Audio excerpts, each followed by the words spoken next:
की जयंती आज है और जयंती के अवसर पर अपने दादा की जयंती पर माला अर्पण किया है। जयंत चौधरी ने भी किसान घाट पर श्रद्धा सुमन अर्पित कर हवन पूजन किया गया है। सैकड़ों की संख्या में आरएलडी के कार्यकर्ता यहां मौजूद रहे। कुछ तस्वीरें किसान घाट से भी निकलकर सामने आ रहे हैं, वो भी एक बार आपको दिखा देते हैं।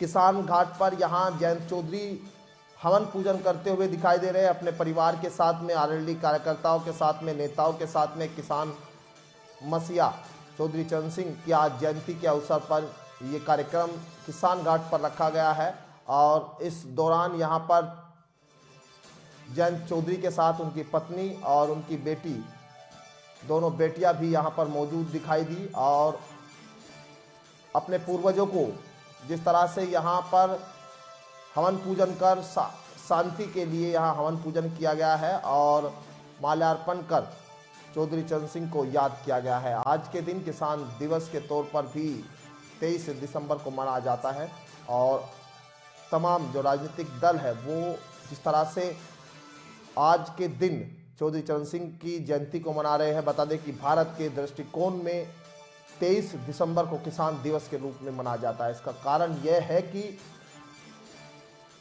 इस दिन भारत के 5वें प्रधानमंत्री चौधरी चरण सिंह का जन्म हुआ था, जिन्होंने किसानों के जीवन और स्थिति में सुधार के लिए कई नीतियां शुरू की। साल 2001 में भारत सरकार ने चौधरी चरण सिंह के सम्मान में हर साल 23 दिसंबर को किसान दिवस के रूप में मनाने का फैसला किया था। चौधरी चरण सिंह जी की जयंती है, किसान दिवस है और एक खुशी का अवसर है। मैं शुभकामनाएं देता हूं देश के सभी उन लोगों को जो चौधरी साहब को मानते हैं।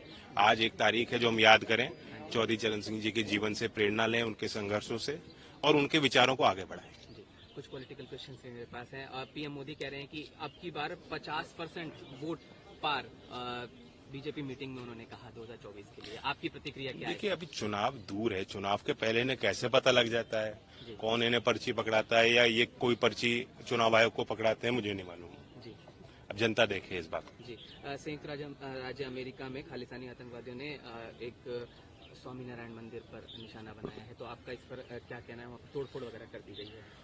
नहीं, तो घटिया काम है, इस तरह का काम हुआ है और मैं अपने देश में भी जो आतंकवादी हमला हो रहा है और जो हमारे जवान शहीद है उनके प्रति अपनी श्रद्धांजलि देता हूं। जो अभी हाल ही में संसद में जी पूंछ में हुआ, मैं उस घटना के संबंध में जी, अभी जो हाल ही में संसद में जो हुआ उसके बाद आपने देखा कि किस तरह से कल विपक्षी जो सांसद हैं वो एकजुट हुए। अब प्रहलाद जोशी ये कह रहे हैं कि विपक्षी सांसदों को तख्तियां लाने के लिए राहुल गांधी मजबूर कर रहे हैं, तो पूरे मामले पर एक बार अपनी प्रतिक्रिया भी आप दे दीजिए। मजबूर तो इसलिए हो पा रहे हैं कि जो संवाद वहाँ होना चाहिए, जो अवसर मिलना चाहिए, ये कोई साधारण घटना नहीं है।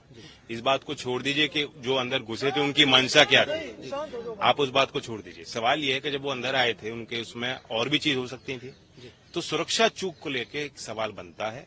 उस सवाल पे हम चर्चा सदन में करना चाहते हैं, सरकार उस चर्चा से बच रही है। तो ऐसा नहीं होता, लोकतंत्र में सदन में विपक्ष को ज्यादा हक मिलना चाहिए। संसद के अंदर क्या एजेंडा होगा इसको तय करने का हक विपक्ष को दिया जाना चाहिए और यही जो है एक लोकतंत्र की परंपरा और संस्कार रहे।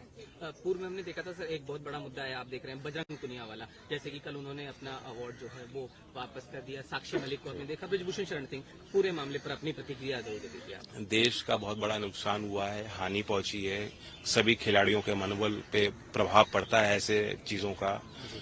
चुनाव हुआ है लेकिन चुनाव पे अगर वही लोग काबिज हुए हैं उससे एक मायूसी बनी है, क्योंकि उन लोगों के खिलाफ इन्होंने लगातार शिकायतें की, संघर्ष किया। दिल्ली की सड़कों पे उनको किस तरह से उनके साथ दुर्व्यवहार हुआ, उनको घसीटा गया राजधानी में, और इस सब के बावजूद सत्ताधारी लोग मौन रहे और बल्कि खुल के ब्रजभूषण शरण को ही का बचाव के लिए पूरी भाजपा और पूरी सरकार लगी रही। उस परिणाम का नतीजा है कि एक उन्होंने धैर्य खो दिया, साक्षी ने अपना धैर्य खो दिया और ऐसा निर्णय उन्होंने लिया है।